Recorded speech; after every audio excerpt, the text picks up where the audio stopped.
வழங்கக்கூடாது என்று சென்னை உயர்நீதிமன்றத்தில் கேவிஎன் தயாரிப்பு நிறுவனம் தெரிவித்துள்ளது. விவரங்களை செய்தியாளர் ஆனந்த் வழங்கிட கேட்கலாம். ஆனந்த், வணக்கம். இது குறித்தான மேலும் விவரங்கள் என்ன சொல்லலாம்? வணக்கம். நடிகர் விஜயின் ஜனநாயகன் படத்தை இணையதளத்தில் கசியவிட்ட விவகாரத்தில் எடிட்டருக்கு முன்ஜாமீன் வழங்கக்கூடாது என பட தயாரிப்பு நிறுவனம் தரப்பில் கடுமையான எதிர்ப்பினை சென்னை உயர்நீதிமன்றத்தில் தெரிவித்திருக்கிறது. நடிகர் விஜய் நடித்து ஜனநாயகன் திரைப்படம் கடந்த பொங்கல் பண்டிகைக்கு வெளியாகும் என அறிவிக்கப்பட்டிருந்தது. இந்த நிலையில் தணிக்கை சான்றிதழ் கிடைக்கவில்லை என்பதால் படம் வெளியாகவில்லை.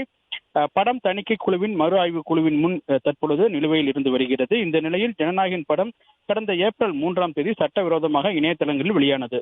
இதனையடுத்து பட தயாரிப்பு நிறுவனம் அளித்த புகாரின் அடிப்படையில் காவல்துறை வழக்கு பதிவு செய்து விசாரணை நடத்தி வருகிறது. இந்த நிலையில் இந்த வழக்கு தொடர்பாக திருவேற்காட்டைச் சேர்ந்த எடிட்டர் உமாசங்கர் என்பவர் சென்னை உயர்நீதிமன்றத்தில் முன்ஜாமீன் கோரி மனு தாக்கல் செய்திருக்கிறார். அந்த மனுவில் திரைத்துறைக்கும் தனக்கும் எந்த விதமான தொடர்பும் இல்லை எனவும், திரைத்துறையில் தனக்கு யாரையும் தெரியாது எனவும், எந்த தொடர்பும் இல்லை எனவும், இதய நோய்க்கான தாம் சமீபத்தில் இதய அறுவை சிகிச்சை செய்திருப்பதாகவும், ஜனநாயகன் படத்தை யாருடனும் சேர்ந்து பார்க்கவில்லை எனவும், யாருக்காகவும் படத்தை பகிரவில்லை எனவும், எனவே படம் வெளியானதில் தமக்கு எந்த விதமான தொடர்பும் இல்லை எனவும், உண்மையான குற்றவாளிகளை பாதுகாக்க அப்பாவியான தன்னை வழக்கில் சேர்த்திருப்பதாகவும், எனவே தமக்கு முன்ஜாமீன் வழங்க வேண்டும் எனவும் கோரியிருந்தார். இந்த வழக்கு நீதிபதி சி குமரப்பன் முன்பாக விசாரணைக்கு வந்தது. அப்பொழுது முன்ஜாமீன் வழங்க பட தயாரிப்பு நிறுவனம் தரப்பில் ஆஜராகியிருந்த வழக்கினர் விஜயன் சுப்பிரமணியம் கடுமையாக எதிர்ப்பு தெரிவித்தார். முக்கிய குற்றவாளியான இவர் படம் சட்டவிரோதமாக இணையதளங்களில் வெளியான பிறகு இதய நோய் என கூறி மருத்துவமனையில் சேர்ந்திருப்பதாகவும், இதுவரை 8 பேர் கைது செய்யப்பட்டுள்ள நிலையில் மனுதாரருக்கு முன்ஜாமீன் வழங்கக்கூடாது எனவும் கடுமையாக எதிர்ப்பு தெரிவித்தார். இதனை